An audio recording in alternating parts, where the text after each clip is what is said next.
Hola a todos, mi nombre es María Senato y les estaré hablando acerca de los músculos del abdomen. Los músculos del abdomen forman una especie de cinturón que rodea la cavidad abdominal, proporcionando soporte y protección a los órganos internos. Estos músculos trabajan en conjunto para realizar diversas funciones, como la flexión del tronco, la rotación y la estabilización de la columna vertebral. En la especie humana, la pared abdominal se divide en 5 partes: anterior, posterior, lateral, superior, que separa el abdomen del tórax, e inferior, formada por el suelo pélvico. Principales grupos musculares abdominales. Recto abdominal. Es el músculo más superficial y visible, conocido comúnmente como six-pack, cuando está bien desarrollado. Se extiende desde el pubis hasta el esternón y su función principal es flexionar el tronco. Oblicuo externo. Es el músculo más externo de los oblicuos y se encuentra en la parte lateral del abdomen. Sus fibras se dirigen hacia abajo y hacia adentro y su función es rotar el tronco y flexionar lateralmente. Oblicuo interno. Se encuentra debajo del oblicuo externo y sus fibras se dirigen hacia arriba y hacia adentro y sus funciones son similares al oblicuo externo pero con una acción más profunda. Transverso del abdomen. Es el músculo abdominal más profundo y se encuentra justo debajo de los oblicuos. Sus fibras se dirigen horizontalmente alrededor del abdomen y su función principal es comprimir la cavidad abdominal. Otros músculos abdominales importantes a destacar son cuadrado lumbar, se encuentra en la parte posterior del abdomen y su función principal es estabilizar la columna vertebral. Y el pavos mayor, aunque no es estrictamente un músculo abdominal, se une a la columna vertebral y al fémur y contribuye a la flexión de la cadera y la estabilización de la columna lumbar. Función de los músculos abdominales. Soporte y protección. Forma una pared muscular que protege los órganos internos de lesiones. Respiración.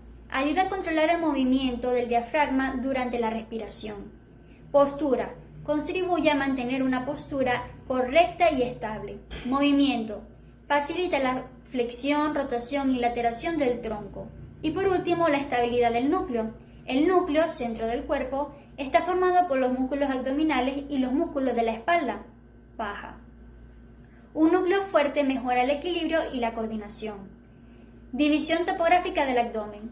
La división topográfica del abdomen es una forma de dividir esta región del cuerpo en varias partes más pequeñas, con el fin de facilitar su estudio, localización de órganos y descripción de procesos patológicos.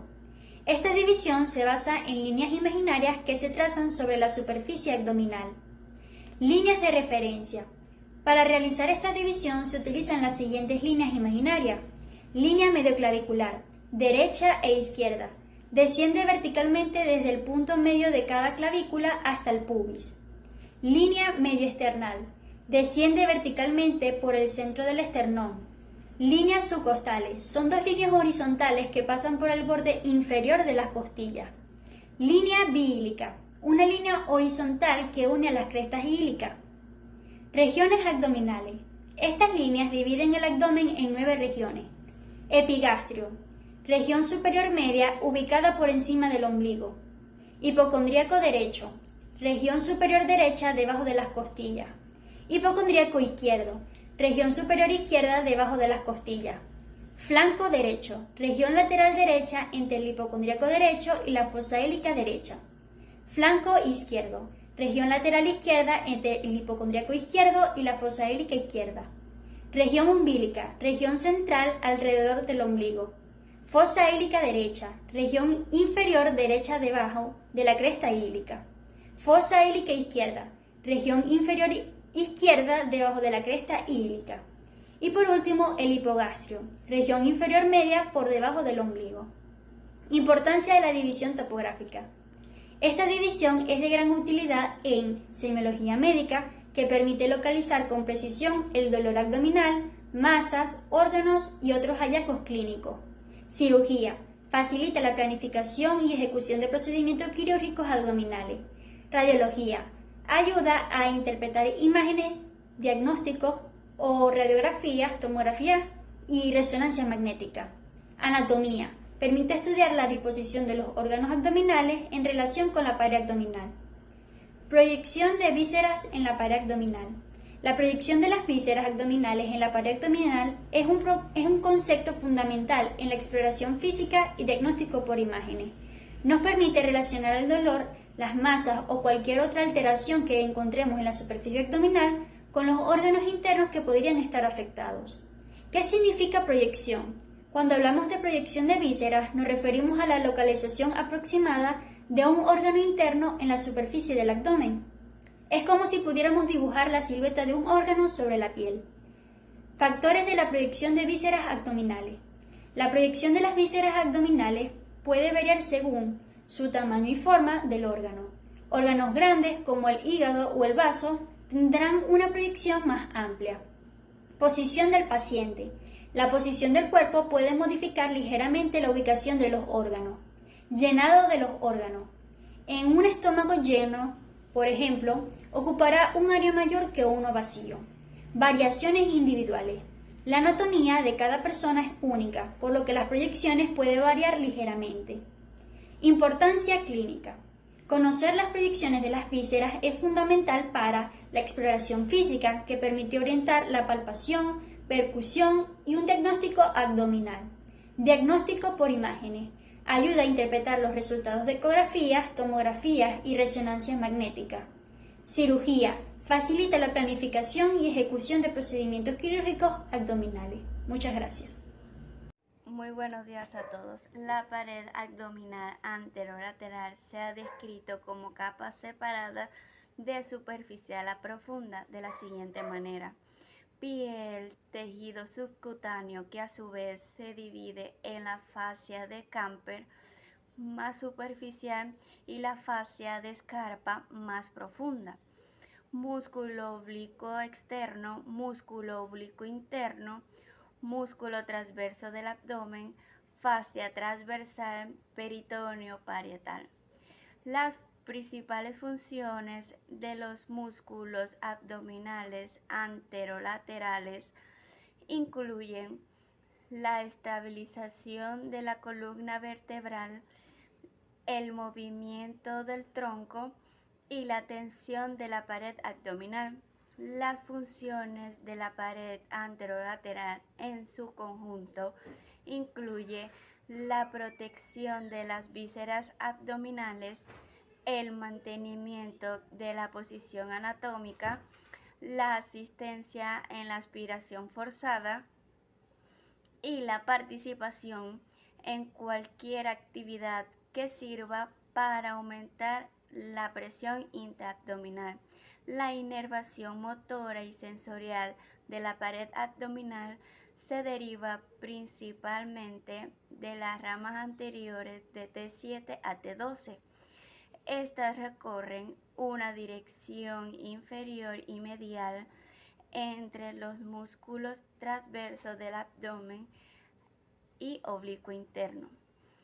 Las ramas anteriores de T12 junto con el primer nervio lumbar contribuyen al tronco común de los nervios ilioinguinal e iliohipogástricos. El nervio ilioinguinal se encuentra dentro del canal inguinal y proporciona sensibilidad a la parte medial del muslo y al escroto e ipsilaterales. Los nervios iliohipogástricos proporcionan sensibilidad a la pared abdominal anterior en la región suprapúbica. Tejido subcutáneo.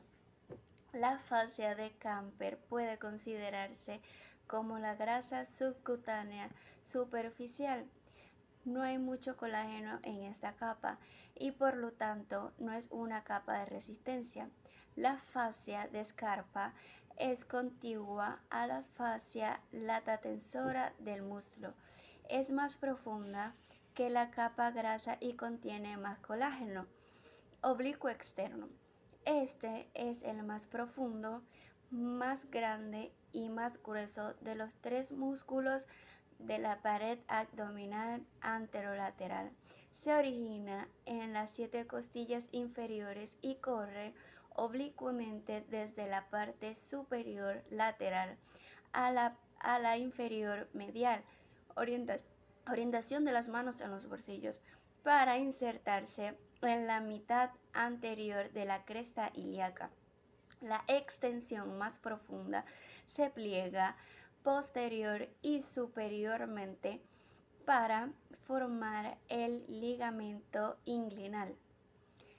En la línea media clavicular se termina el vientre muscular, pero la aponeurosis se extiende medialmente hasta la línea alba, contribuyendo a la vaina del recto posterior, oblicuo interno. Esta es la capa media de los tres músculos de la pared abdominal anterolateral, que se origina en la fascia iliozoa, la cresta ilíaca lateral y la fascia lumbodorsal. Sus fibras siguen un curso opuesto al oblicuo externo, desde inferior lateral al superior medial, para insertarse en el cartílago de las 5 costillas inferiores. Inferiormente tomará un curso más transversal y se insertará en el tubérculo púbico. En esta porción inferior se orina a la aponeurosis del músculo transverso del abdomen para crear el tendón conjunto. Al igual que el oblicuo externo, este músculo emite una extensión medial de la aponeurosis para contribuir a la vaina del recto. Por encima de la línea semicircular de Douglas, aproximadamente justo debajo del ombligo. La aponeurosis del oblicuo interno se divide alrededor del músculo recto del abdomen para brindar contribuciones a las vainas del recto anterior y posterior, transverso del abdomen. Este es el más profundo de los tres músculos de la pared abdominal anterolateral. Se origina en los 6 cartílagos costales inferiores, las vértebras durbales, las crestas ilíacas y las fosas iliozoas. Las fibras están orientadas transversalmente y contribuyen a la vaina del recto medialmente. Por encima de la línea semicircular de Douglas, discurre posterior a los músculos rectos para contribuir a la vaina del recto posterior.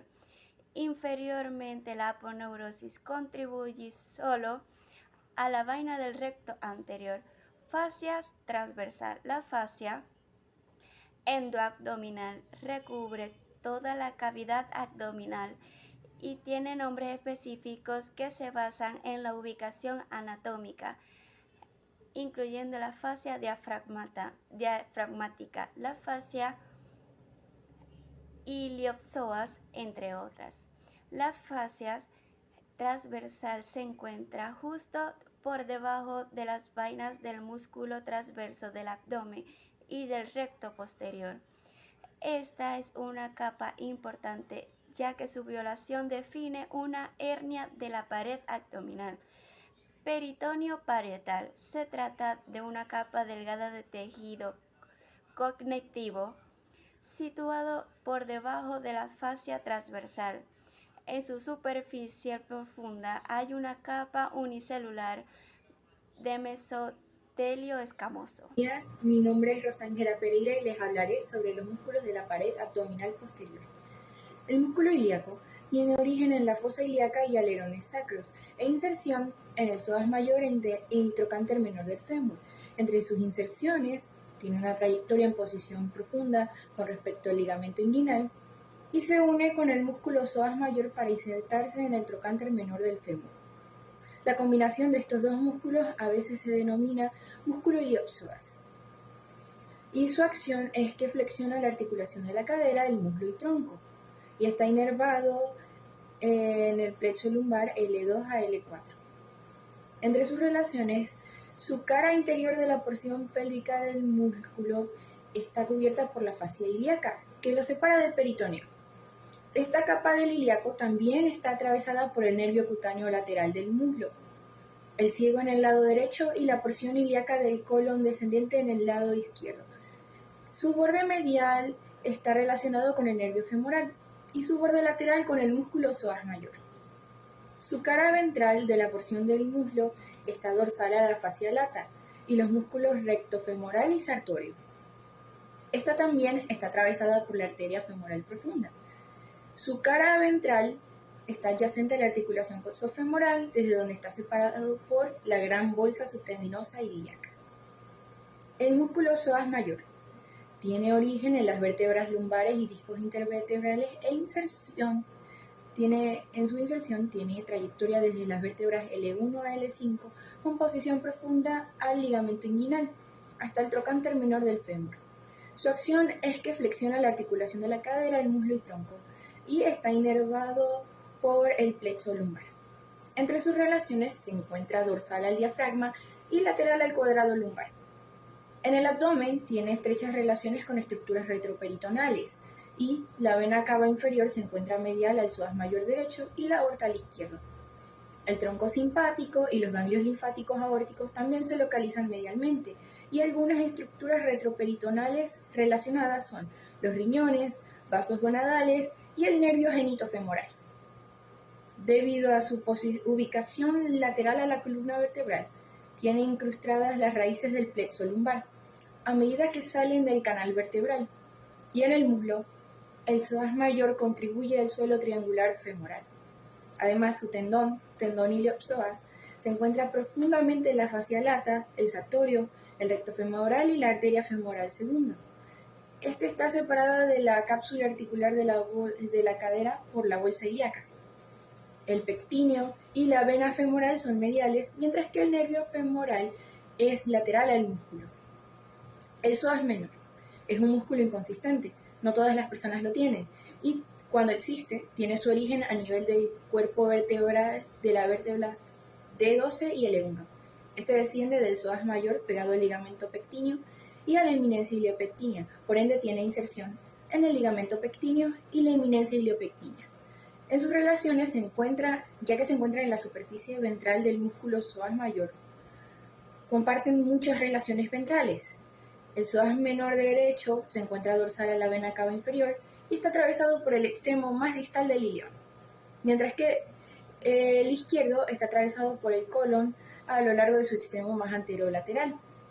El tronco simpático y ganglios linfáticos aórticos también se relacionan con este, y su acción es incierta, aunque algunos autores afirman que ayuda en la flexión de la columna, y está inervado por ramas directas del plexo lumbar.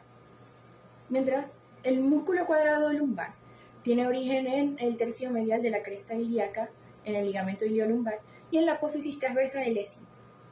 Inserción en la cresta ilíaca, 12ª costilla y apófisis transversas lumbares, y está inervado por el nervio subcostal y el plexo lumbar, ramas ventrales T12 y L4.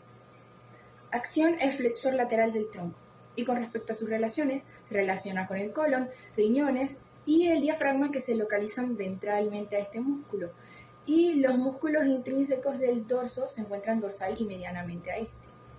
Tanto el nervio iliohipogástrico como el nervio ilinguinal discurren de la cara ventral del cuadrado lumbar después de salir del plexo lumbar para continuar hacia los músculos de la porción lateral del abdomen. El diafragma. El diafragma es un músculo con forma de domo que separa las cavidades torácicas y abdominal y posee dos cúpulas. La derecha es más grande debido a que en la izquierda está la presencia del riñón. Este se divide en tres porciones: la external, costal y lumbar. La porción external es la porción más corta y tiene origen en el dorso del apéndice sifoides. Entre sus estructuras tiene el triángulo externo-costal, que es el que separa la porción costal y external. De allí viene el nombre. Es importante debido a que allí se forman hernias con frecuencia. Vísceras abdominales pueden pasar a la cavidad torácica y allí causar lo que se conocen como hernia diafragmática.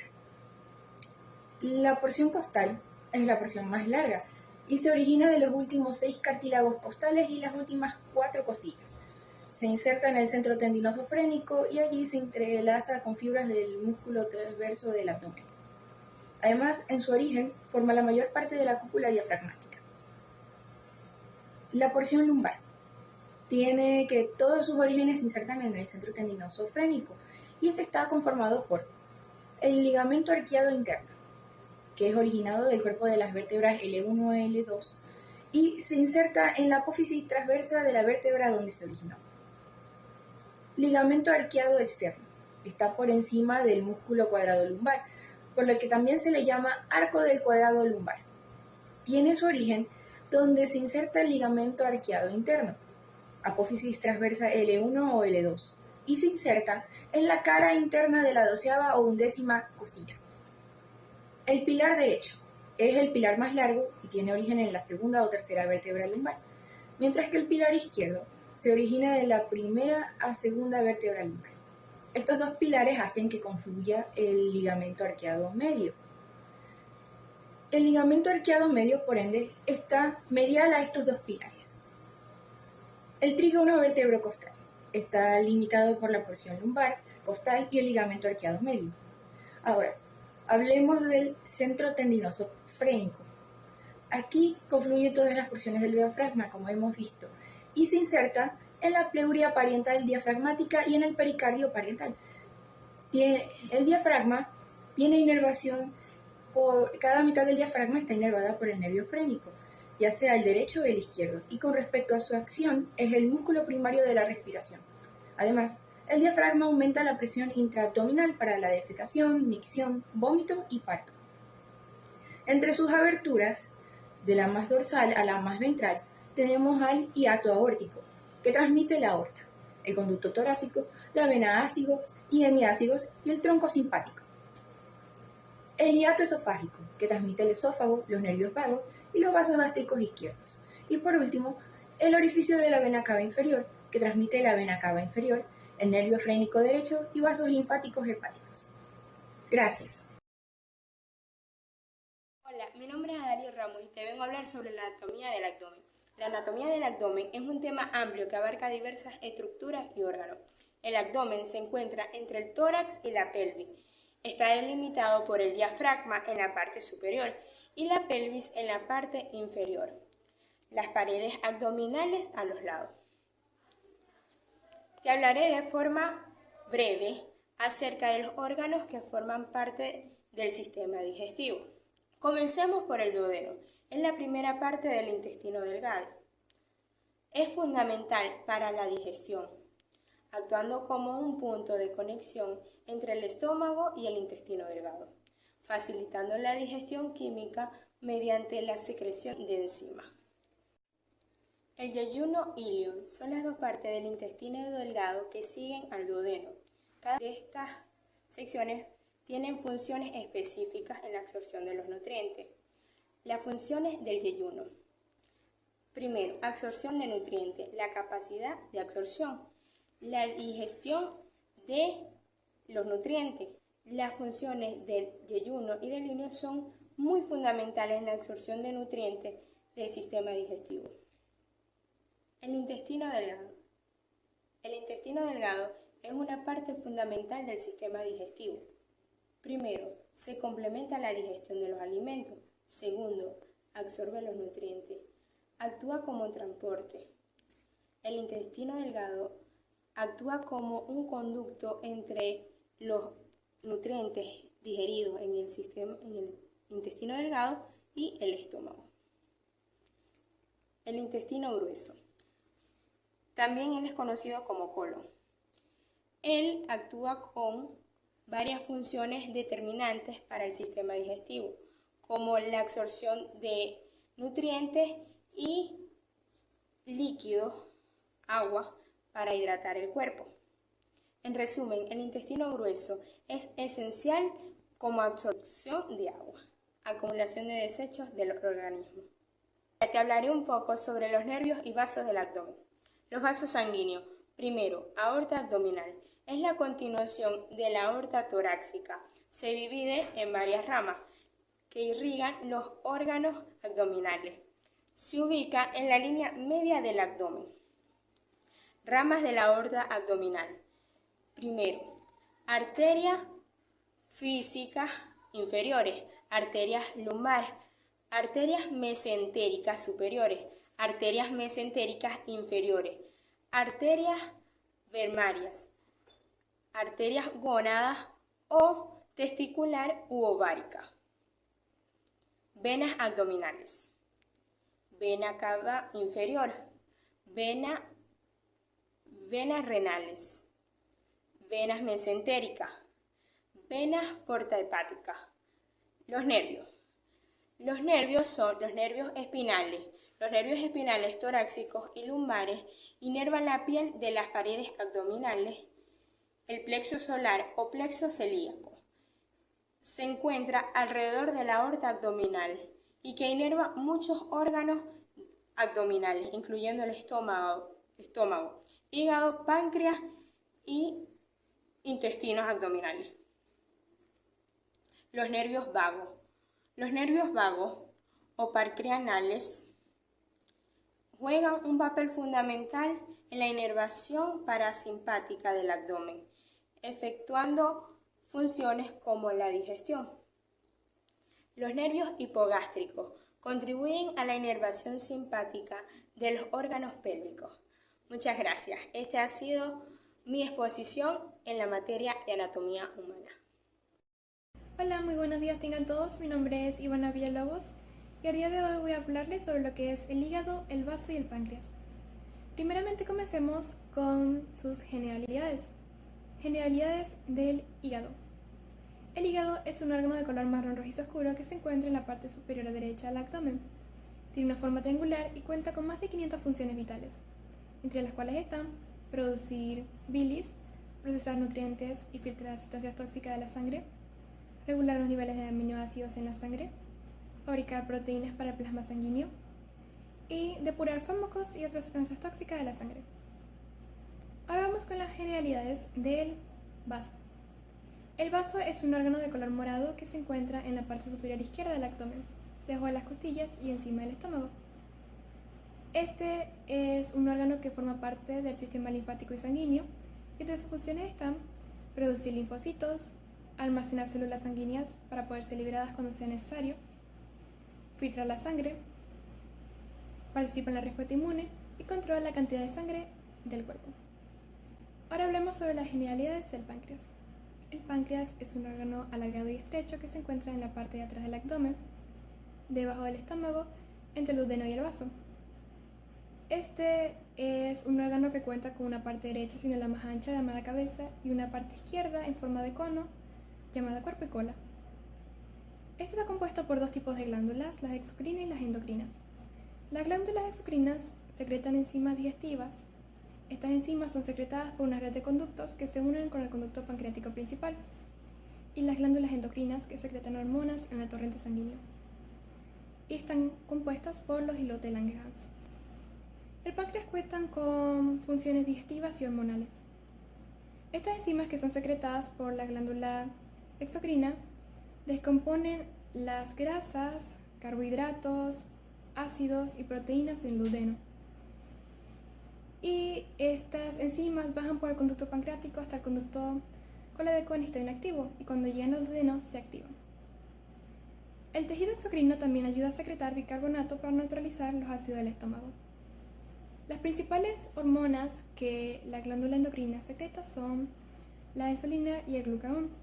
Estas hormonas ayudan a regular los niveles de glucosa en la sangre, así como también la somastina. Ahora hablemos sobre la conformación exterior y relaciones de estos órganos. Primeramente, del hígado. El hígado está conformado por una superficie lisa y dos caras principales. La cara diafragmática, la cual es convexa, y esta está dividida en dos lóbulos, uno izquierdo y otro derecho, a través del ligamento falciforme. Y la cara visceral, que está rodeada de peritoneo, a sección del lecho de la vesícula biliar y la puerta hepática. El hígado también está recubierto por una cápsula fibrosa llamada cápsula de Glisson. Y en cuanto a sus relaciones, está relacionado con lo que es el riñón suprarrenal derecho, el duodeno, el diafragma, la pared abdominal y el estómago. Ahora hablemos sobre la conformación exterior y relaciones del vaso. El vaso es un órgano que está conformado por un tejido fibroso que da soporte a los vasos sanguíneos y linfáticos. También está conformado por dos tipos de tejido. La pulpa blanca, que es un tejido linfático compuesto por linfocitos T y B, y la pulpa roja, que está compuesta por granulocitos y macrófagos. El vaso cuenta con 3 bordes y 2 extremidades, y en cuanto a sus relaciones está relacionado con el estómago, el diafragma, el hígado, el páncreas y el riñón izquierdo. Ahora, la conformación exterior y relaciones del páncreas. El páncreas está conformado por las glándulas acidoserosas, que son las unidades de secreción del páncreas. Los conductos pancreáticos son los acinocerosos que vierten su producto de secreción en conductos que convergen con el conducto pancreático principal. La cápsula de colágeno, el páncreas está cubierto por una fina cápsula de ella. Los hilos de Langerhans son la parte endocrina del páncreas. Y en cuanto a sus relaciones, está relacionado con el sistema digestivo, la vesícula biliar, los intestinos, el hígado, ya que en conjunto trabajan para digerir los alimentos. Ahora vamos con la constitución anatómica. Constitución anatómica del hígado. El hígado es un órgano que se encuentra en la cuadrante superior derecho del abdomen, debajo de los pulmones y encima del colon.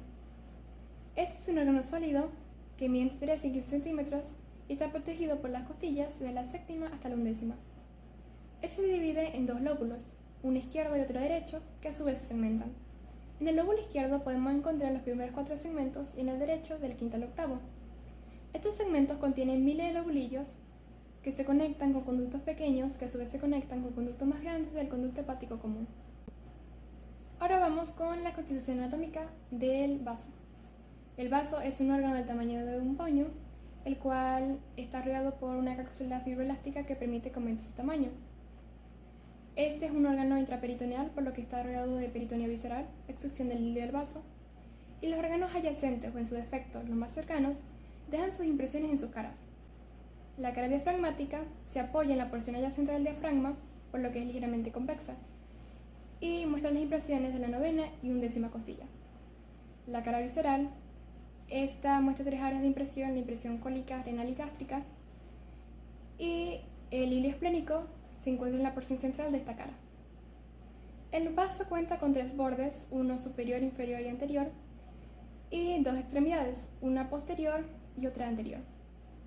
En cuanto a su inervación, el vaso muestra una inervación a través del sistema nervioso autónomo por medio del plexo ciliaco. Ahora vamos con la constitución anatómica del páncreas. El páncreas es un órgano de color rosa grisáceo que se encuentra en la parte posterior del abdomen, debajo del estómago. Cuenta con 3 partes: la cabeza, que se encuentra en su parte derecha, en la curva del duodeno. El cuerpo se encuentra en su parte izquierda, se inclina ligeramente hacia arriba. Y la cola también se encuentra en su parte izquierda y desemboca cerca del vaso. El páncreas cuenta con un conducto pancreático principal, el cual se extiende a lo largo del páncreas desde la cabeza hasta la cola. Y está compuesto por 2 glándulas, las exocrinas y las endocrinas. En cuanto a su inervación, este presenta una inervación involuntaria a través del sistema nervioso autónomo. Ahora vamos con los conductos excretores de bilis. Antes de saber cuáles son estos conductos, vamos a ver primeramente qué es la bilis. La bilis es un líquido producido por el hígado que ayuda a descomponer las grasas durante la digestión. Ahora, ¿qué es la vesícula biliar? La vesícula biliar es un saco de almacenamiento que contiene esta bilis y está interconectado con el hígado a través de una red de conductos llamados conductos biliares o vías biliares. ¿Qué son estas vías biliares o conductos biliares? Son una red de conductos que transportan la bilis desde el hígado y la vesícula biliar hasta el intestino delgado. Ahora, ¿cuáles son estos conductos? El conducto hepático común, este se encuentra en la región periliar de las vías biliares extrahepáticas. El conducto cístico, este se encarga de transportar la bilis desde el hígado hasta la vesícula biliar. El conducto colédoco, este se forma por la unión del conducto cístico y el conducto hepático común, desemboca en la segunda porción del duodeno y la bilis sale del hígado a través del conducto hepático izquierdo y derecho que se unen formando el conducto hepático común. que posteriormente se une con otro conducto conectado con la vesícula biliar, el cual es el conducto cístico, formando a su vez el conducto colérico, el cual desemboca en el intestino delgado a través del esfínter de Odis. Ahora vamos con la circulación. La circulación de estos órganos se caracteriza por la vena porta. La vena porta transporta la sangre desde estos órganos hasta el hígado, donde es procesada y filtrada. La vena porta recibe la sangre del vaso, páncreas, intestinos, estómago y vesícula biliar, y esta se bifurca en dos ramas, la izquierda y la derecha, que a su vez se subdividen en venulos portales. Estos venulos corren con las arteriolas hepáticas formando la tríada portal hepática. En cuanto al hígado, este recibe sangre oxigenada a través de las arterias hepáticas y sangre rica en nutrientes a través de la vena porta. Este procesa los nutrientes y filtra la sangre. Las venas hepáticas transportan la sangre fuera del hígado hasta la vena cava inferior, la cual la lleva a la aurícula derecha del corazón. En cuanto al vaso, este es irrigado por la arteria esplénica y es drenado por la vena esplénica, y la vena esplénica se une con la vena mesentérica superior formando la vena porta. Y en cuanto al páncreas, este recibe una irrigación a través de las arterias pancreáticas y también produce enzimas digestivas y hormonas que ayudan a regular la insulina y el glucagón. Muchas gracias. Buenos días, mi nombre es Bexabe Bravo y hoy les vengo a hablar un poco sobre la anatomía de la pelvis. Definimos pelvis como la región anatómica inferior del tronco.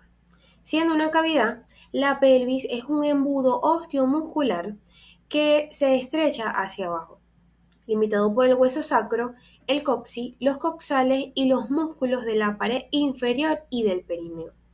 Entre sus funciones, la pelvis proporciona una ubicación para que los músculos grandes de la parte inferior del cuerpo se conecten, lo que brinda a los humanos la capacidad de caminar, correr, sentarse y arrodillarse.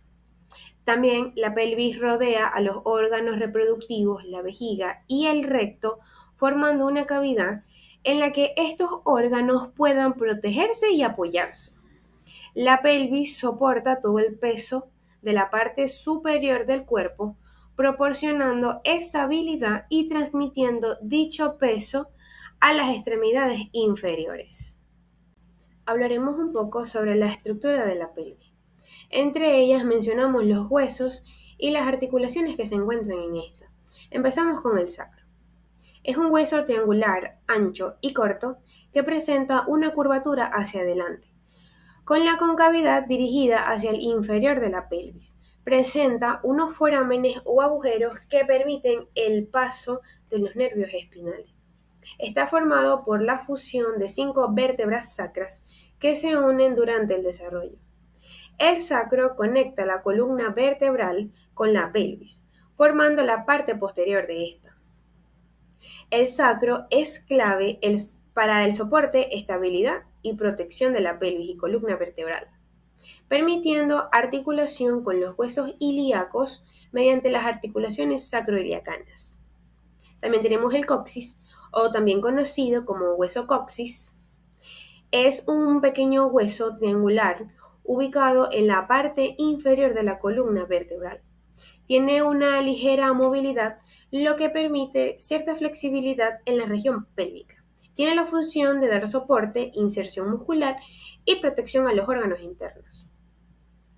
Tenemos también el hueso coxal, que es una estructura ósea fundamental que conforma la parte superior de la pelvis. Es un hueso plano, irregular y de gran tamaño, que se articula con el sacro por detrás y con el fémur por delante. El hueso coxal se forma a partir de la fusión de 3 huesos. El ilium es la parte más grande y superior del hueso y forma la cresta ilíaca. El isquium es la parte posterior e inferior del hueso coxal y su parte más prominente es la tuberosidad isquiática. El pubis es la parte anterior del hueso coxal, se une al pubis del lado opuesto a través de la sínfisis del pubis. La pelvis tiene la función de dar soporte de peso y protección para órganos internos. y forma parte de las articulaciones y proporciona inserción muscular para diversos músculos. También tenemos las articulaciones. Entre ellas podemos mencionar la sínfisis del pubis, que une los dos huesos púbicos en la parte anterior de la pelvis. Es un tipo de articulación cartilaginosa, lo que permite un ligero movimiento y tiene la función de proporcionar estabilidad y flexibilidad, especialmente durante el embarazo y el parto. Tenemos también las articulaciones sacroiliacanas, que conectan el sacro con los huesos ilíacos. Es un tipo de articulación sinovial, lo que permite un movimiento limitado. Tiene la función de transmitir el peso del cuerpo hacia las piernas y proporciona la estabilidad de la pelvis. La pelvis es la estructura ósea que soporta nuestra parte inferior del cuerpo y alberga órganos vitales. Presenta diversas formas y tamaños. Estas variaciones morfológicas han llevado a clasificar la pelvis en 4 tipos principalmente. Tenemos la pelvis ginecoide, que es la forma más común y favorable del parto. Tiene una forma redondeada y simétrica, con un estrecho superior ovalado y un ángulo subpúbico amplio. Tenemos la pelvis antropoide. Esta se asemeja a la pelvis masculina, con una forma de corazón y un estrecho superior triangular. La pelvis androide, esta tiene una forma alargada y ovalada, con un diámetro anteroposterior más largo que el del transverso. Por último, la pelvis platipeloide es una pelvis plana con un estrecho superior ovalado pero muy ancho.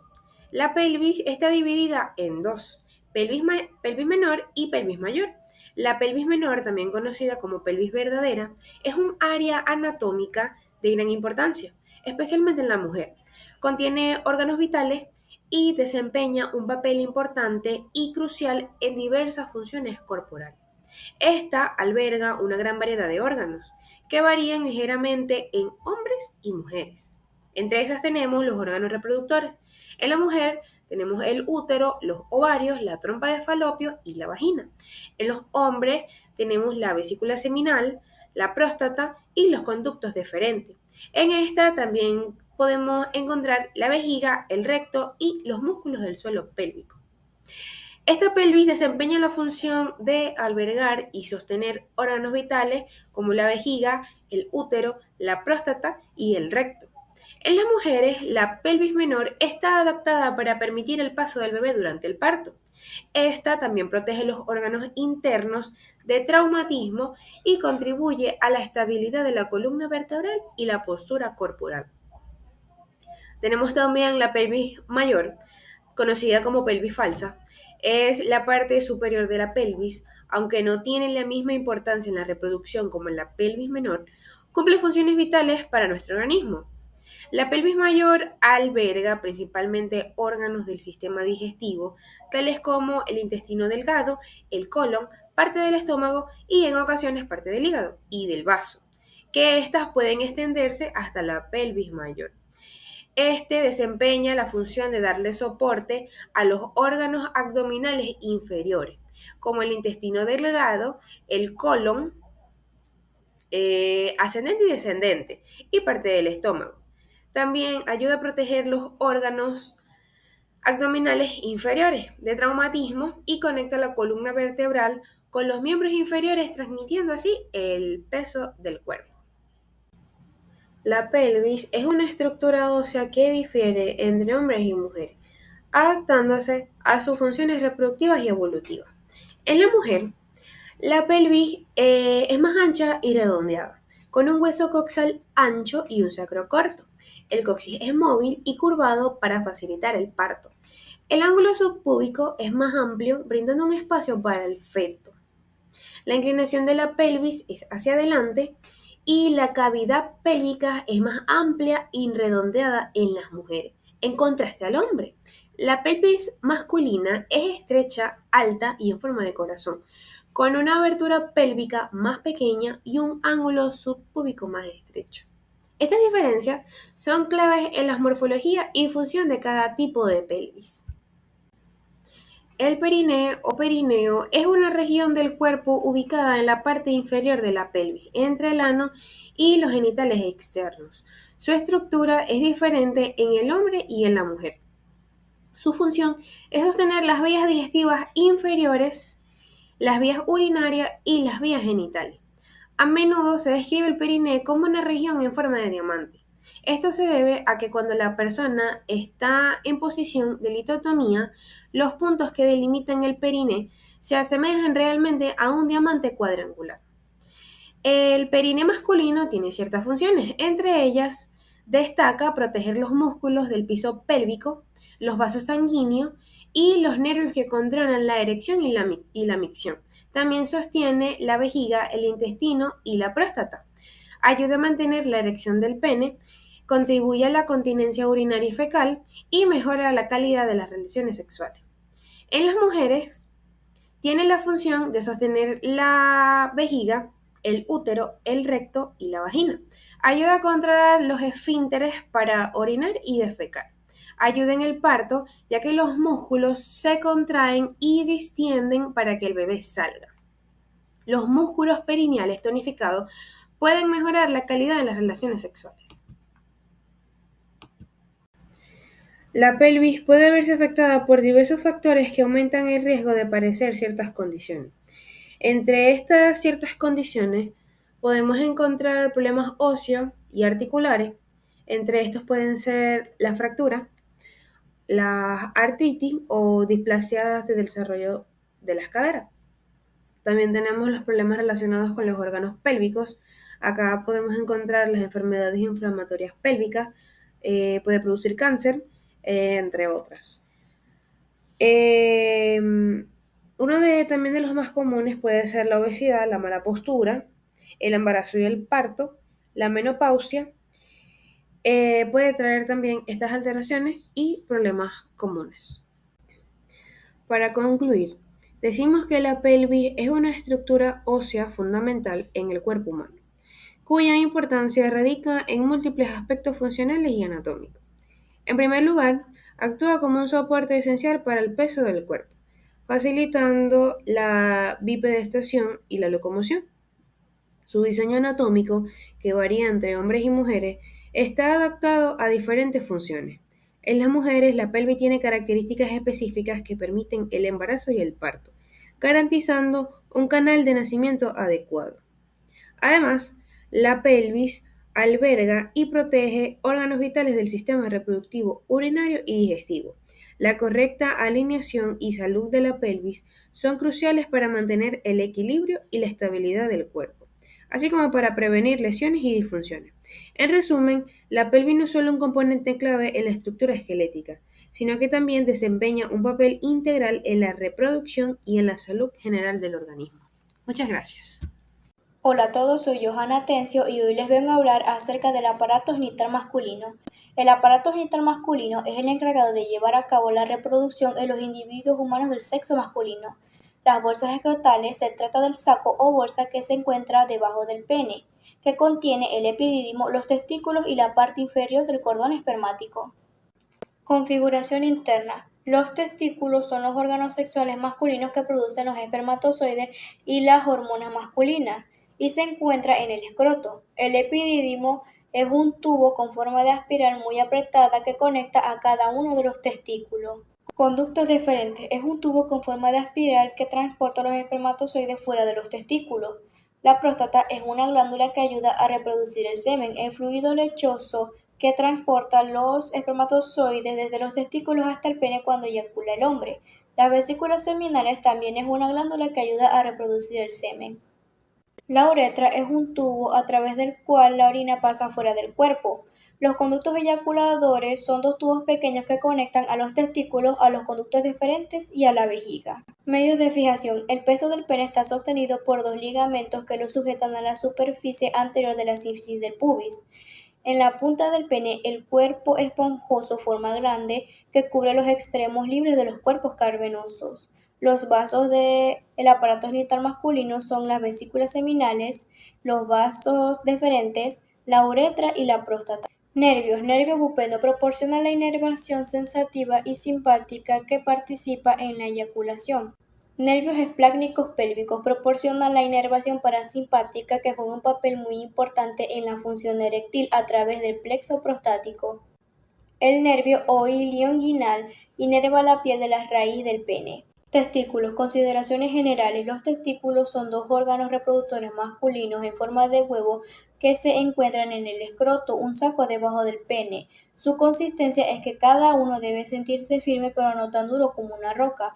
La fijación es una cirugía para desenredar o desenrollar el cordón espermático.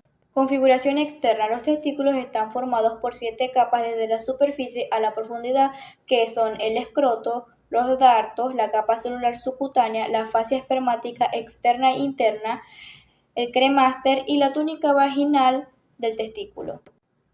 Constitución anatómica. Los testículos están compuestos por lóbulos testiculares que contienen tejido intersticial y tubos semíferos que producen espermatozoides. Relaciones. El borde posterior y el polo superior se relacionan con el epidídimo y con los vasos del cordón espermático. Vasos de los testículos. La arteria testicular es una arteria que se origina como rama visceral de la porción abdominal de la aorta. Una arteria existiendo para cada testículo. Nervio de los testículos. Nervios pélvicos proveen la estimulación sensorial y control motor a los testículos y a los órganos reproductivos. Los nervios gubernaculares controlan la entrada del testículo a la bolsa escrotal durante el desarrollo embrionario. Gracias. Hola a todos, mi nombre es Fabiana Rivera y les estaré hablando acerca de las vías espermáticas, las cuales son un conjunto de conductos y estructuras que se encargan de transportar a los espermatozoides desde su lugar de producción en los testículos hasta la uretra, donde serán expulsados mediante un proceso llamado eyaculación. Los conductos deferentes son un tubo con forma de espiral que transportan a los espermatozoides fuera de los testículos. Cada hombre posee 2 tubos deferentes, uno para cada testículo. Tienen una longitud de aproximadamente 30 a 40 centímetros cada deferente. Las vesículas seminales son 2 glándulas que se encuentran detrás de la vejiga. Se unen a los conductos deferentes para formar los conductos eyaculadores.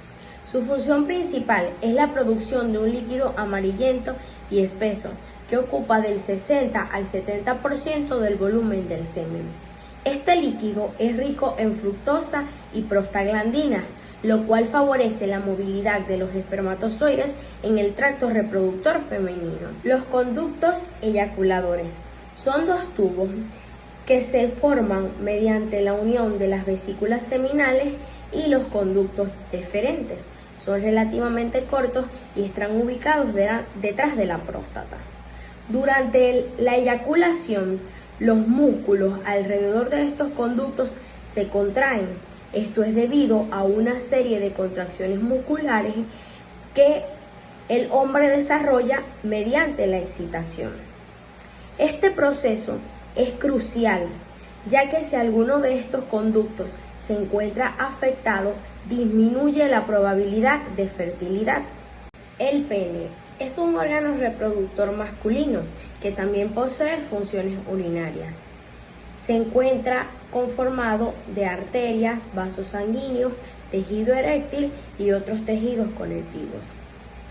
Su función principal como órgano reproductor es la copulación de espermas durante el contacto sexual. Asimismo, se encuentra inervado por terminaciones nerviosas, los cuales le permiten la sensibilidad sexual.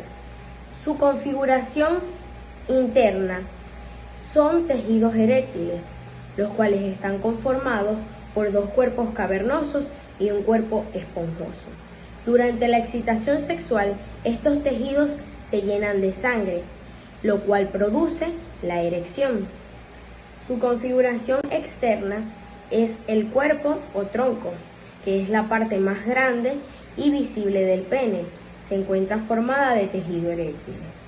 El glande es la terminación del pene y es una de las partes más sensibles, al igual que el prepucio, que se encuentra rodeando el glande en los hombres no circuncidados. Vasos y nervios del pene. La principal arteria que irriga el pene es la arteria pudenda interna, que se ramifica en varias arterias, incluyendo la arteria que está dentro del cuerpo cavernoso. Las venas. La sangre venosa del pene es drenada principalmente por las venas profundas del pene. Durante el proceso de erección, estas venas se comprimen para mantener la sangre en el tejido eréctil. Los nervios prudendos son los principales nervios que inervan el pene, proporcionan la sensibilidad y controlan el proceso de las erecciones. Los nervios autónomos. También hay una inervación autónoma que juega un papel fundamental y crucial en la eyaculación. Los nervios simpáticos y parasimpáticos trabajan juntos para regular todo este proceso, ya que el sistema nervioso simpático se activa en situaciones de estrés o excitación. En el caso del pene, estos nervios contribuyen a las contracciones musculares en el cuerpo cavernoso, lo que ayuda a la eyaculación. Por otra parte, el sistema nervioso parasimpático es el responsable de la relajación y el aumento del flujo sanguíneo en el pene, lo que permite una erección adecuada. La activación de los nervios parasimpáticos provoca la dilatación de los vasos sanguíneos, permitiendo que más sangre fluya hacia el tejido eréctil. Ambos sistemas trabajan en un conjunto para regular la función eréctil y la respuesta sexual de este órgano. Las glándulas del pene. Las glándulas anexas del pene son estructuras que contribuyen a la función sexual y reproductiva de este órgano. Número 1. Glándulas bulbouretrales o glándulas de Cooper. Se encuentran en la base del pene y producen un líquido claro y viscoso que se libera durante el proceso de excitación sexual. Este líquido ayuda a lubricar la uretra y neutralizar la acidez de la orina, creando un ambiente más favorable para el paso de los espermatozoides.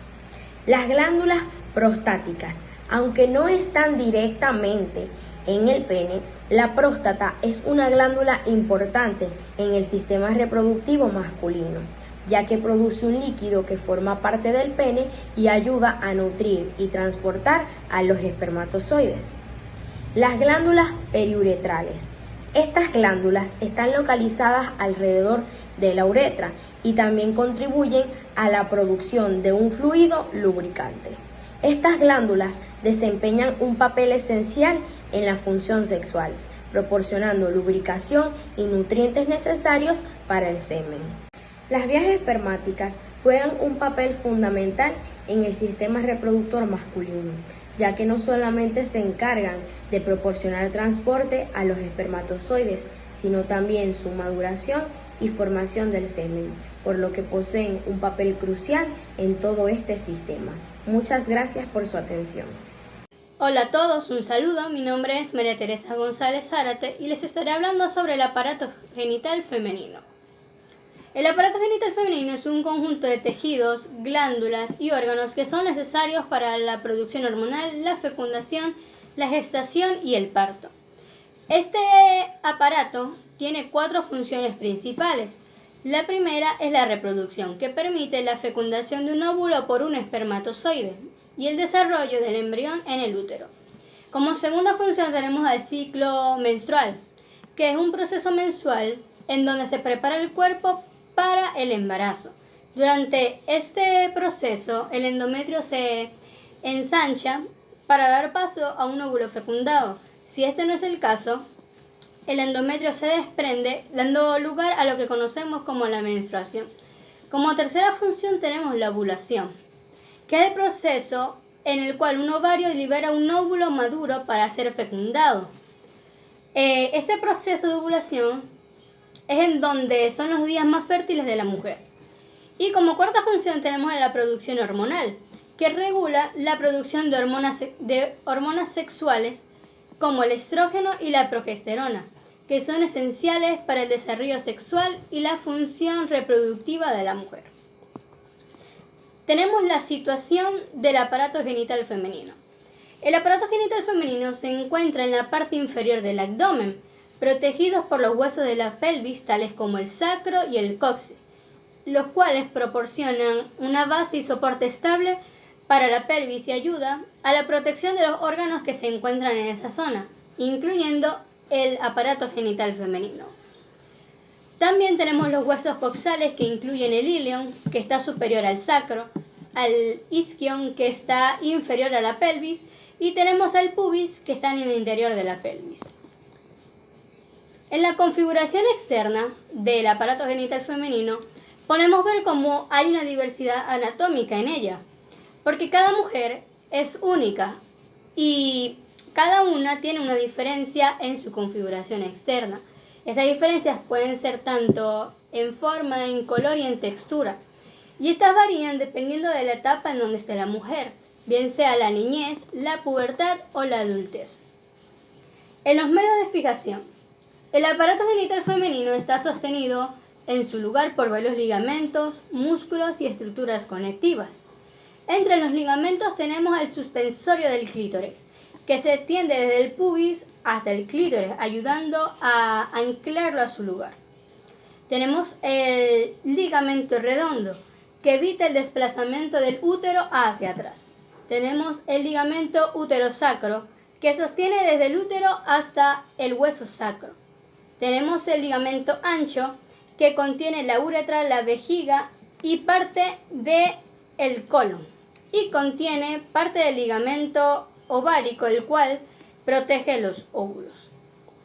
Y tenemos el ligamento cardinal, que protege las arterias uterinas.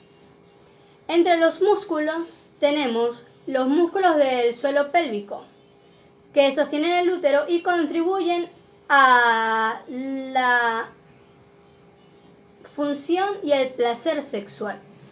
Tenemos también los perineales, que están involucrados a ayudar a sujetar el aparato y están también involucrados en la función sexual y en la contracción durante la excitación y el orgasmo.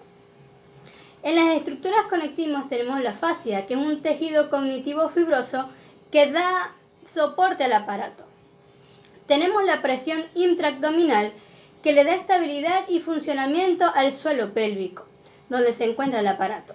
Y tenemos por último la grasa perivisceral, que es un tejido adiposo que está influenciado en el equilibrio hormonal y la fertilidad de la mujer.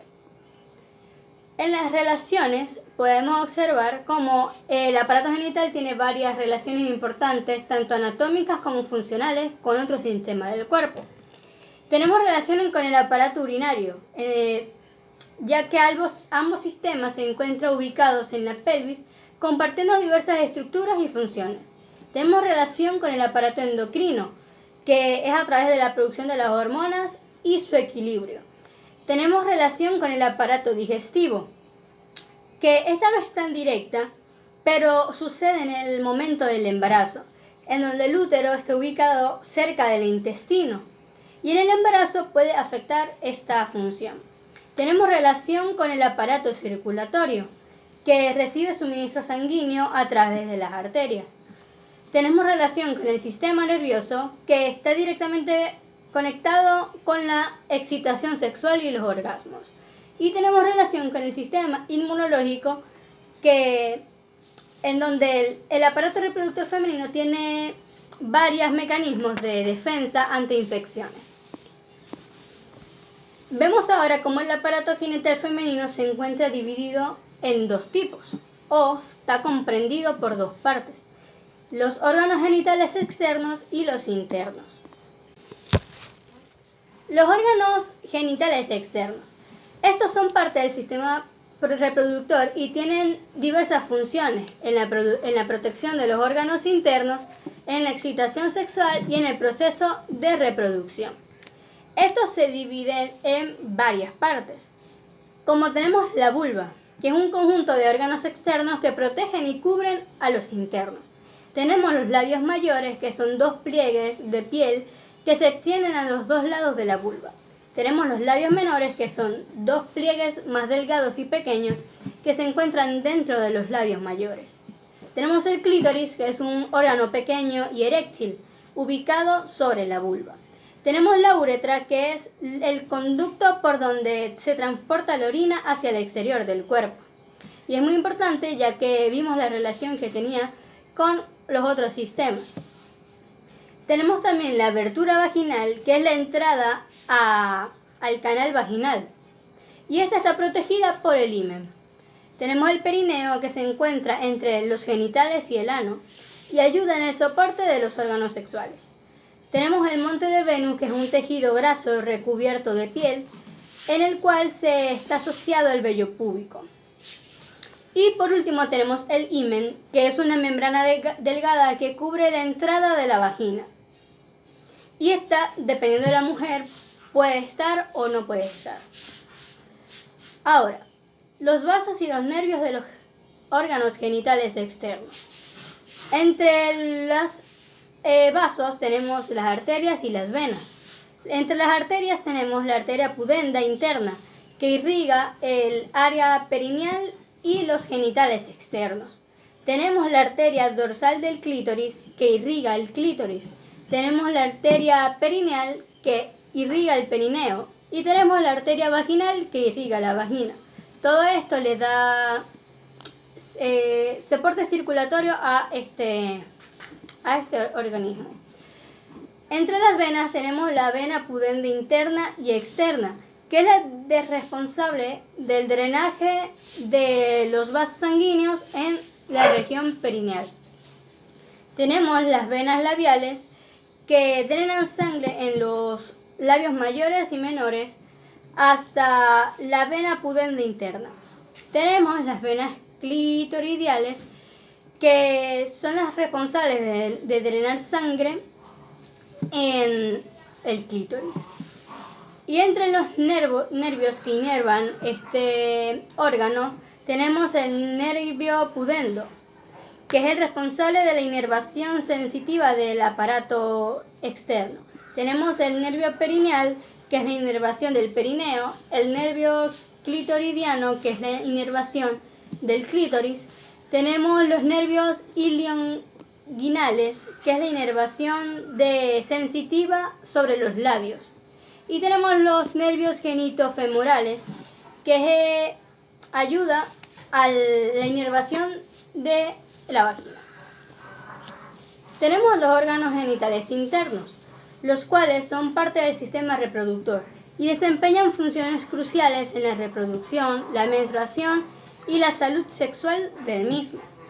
Estos se dividen en otros órganos, como los cuales son el útero, que es el órgano muscular donde se desarrolla el feto durante el embarazo. Es una región en forma de pera. Tenemos también los ovarios, que son dos órganos glandulares que producen óvulos y hormonas, y estos están ubicados uno a cada lado del útero. Tenemos las trompas de falopio, que son dos tubos que conectan los ovarios con el útero, y en estos tubos ocurre la fertilización por medio del espermatozoide. Tenemos la vagina, que es un canal muscular que conecta el útero con el exterior del cuerpo, y es un conducto para el flujo vaginal, el coito y el nacimiento del bebé. Y por último tenemos la cervix, que es en la parte inferior del útero, y tenemos que es el cuello del mismo. Entre los vasos y nervios de los órganos genitales internos se dividen otra vez en arterias y venas. Entre las arterias tenemos la arteria urinaria, que abastece el útero proporcionando oxígeno y nutrientes para el crecimiento de un embrión durante el embarazo, para su óptimo desarrollo. Tenemos la arteria vaginal, que irriga la vagina. Tenemos la arteria ovárica, que abastece a los ovarios para la producción de las hormonas. Y tenemos la arteria y tenemos las venas.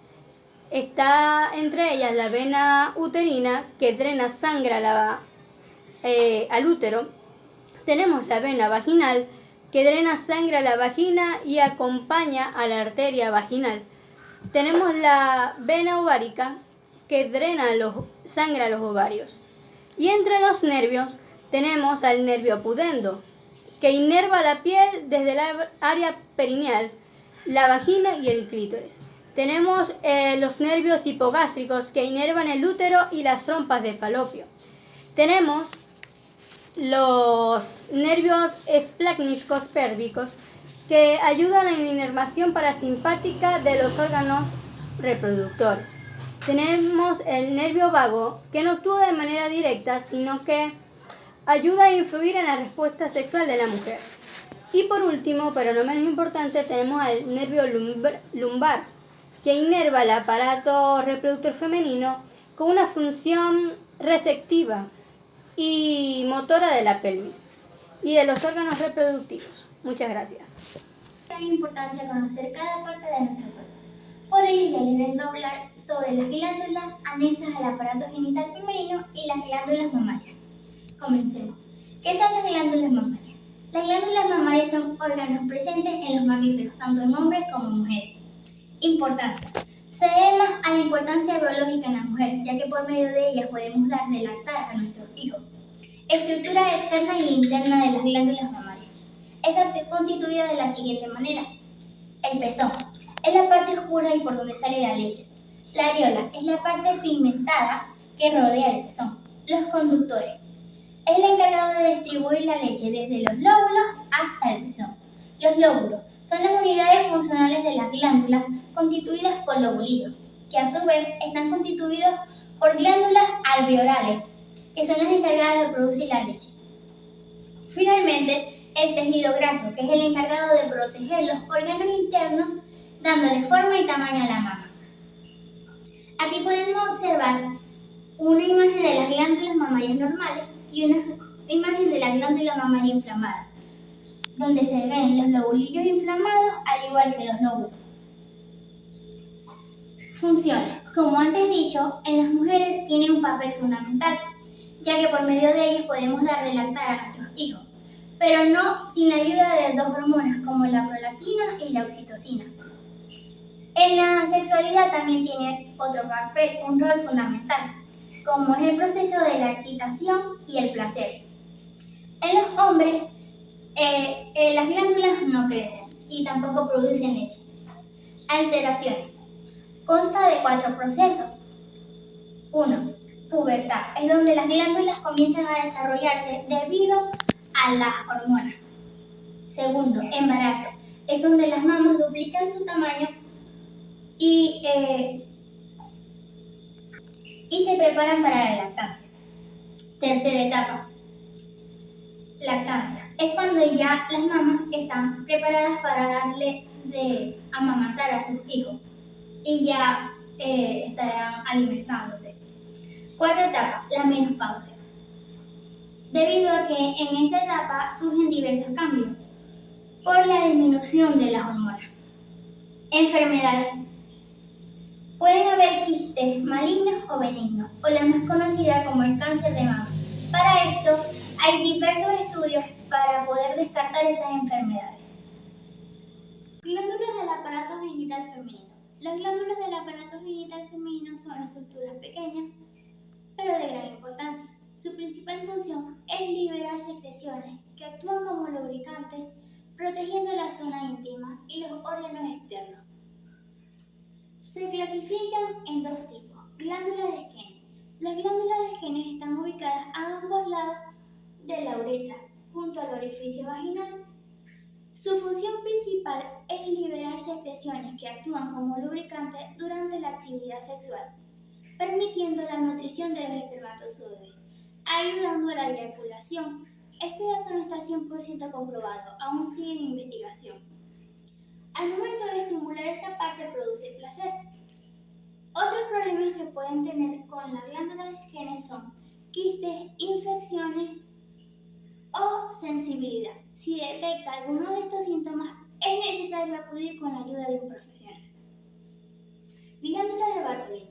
Las glándulas de Bartolino son 2 pequeñas glándulas que están ubicadas al lado del vestíbulo vaginal.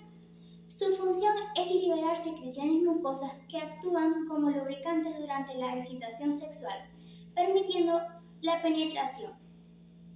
Algunos problemas que pueden ocasionar sobre la glándula de Bartolino son quistes, abscesos, dolor durante las relaciones sexuales, inflamaciones, fiebre en caso de infecciones o inflamación.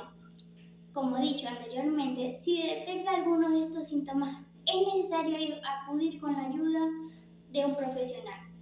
Otras partes que integran el aparato genital femenino son glándulas del clítoris, uretra, meandro urinario y la vagina. Esta información le haya sido de su agrado y sigan aprendiendo un poco más sobre las partes del cuerpo humano. Gracias.